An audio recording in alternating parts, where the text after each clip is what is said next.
Hello mga friends, good morning sa inyo at sa lahat ng mga OFW dyan na ang oras ay katulad dito sa amin. Ngayon ay alas 9:20 dito sa amin ngayon. Sa lahat ng gising pa ng mga OFW, maraming salamat sa inyo.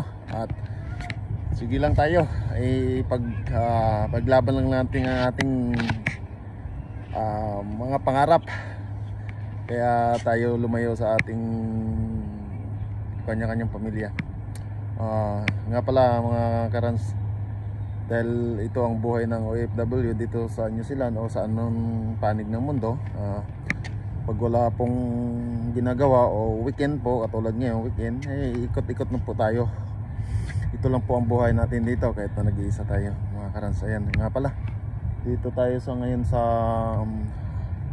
Harbour Yachts ng New Zealand, Auckland mga karans. Papakita ko po sa inyo kung gaano kaganda yung andito sa aking harapan. Yan, ayan, tingnan nyo po mga karans. Ayan, yan, yachts po yan mga karans. Ang ganda. Noon mga karans, sa dyaryo ko lamang nakikita yan nung nandun pa ako sa ating bansa, sa Pilipinas.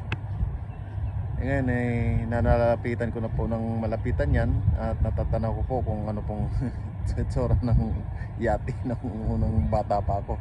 At ako po ay namamangha sa mga ganyan ng unang panahon mga karans. Hindi ko po akalain na ako po ay mapupunta rin pala rito sa bansang ito. Yan po pala ito totoo. Akala ko mo nung unang panahon ano lang yan gawang ano man kamanghaan lang, pero ngayon totoo pala yung mga karans. Ayan, nasilayan ko na po sila ng malapitan at doon pa po banda mga karans yung tuturo ko na yun doon. Yun po ang mga yachts doon na medyo yung medyo malilit lang, pero itong mga karans yan malalaki po yan. $1 billion po ang halaga niya sa mga mayayaman dito sa bansang ito mga karans. Ayan, at pupunta po tayo doon sa gawing panik na yun mga karans. At doon po ay mas marami pong magagandang mga yachts doon na mamaya ipapakita ko po sa inyo. Sana po mga karans, follow nyo po ako sa Facebook page ko at saka sa Ranchos TV mga karans, sa YouTube channel ko mga karans. Huwag nyo po ipagkait yan, minsan lang naman po yung ganito. Tulong lang ba kahit konti lang. Hanggang sa muli, sa sunod mga karans TV.